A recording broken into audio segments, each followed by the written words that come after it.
Every student in FEU has its own spending habits.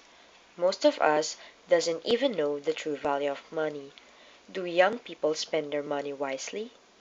Today, young people spend their money foolishly because of circumstances and pressure from friends and other young people.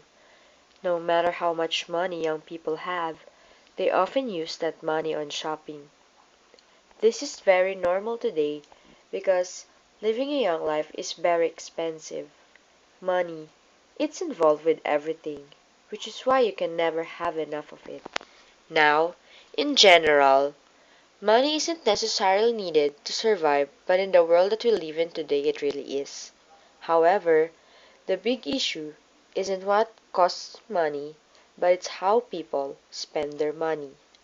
The research entitled Spending Habits of Pinoys, Second-Year Internal Auditing Students Compared to Second-Year Business Management Students in Far Eastern University to get the opinion of every student is interviewing. This is how we've done the said interview.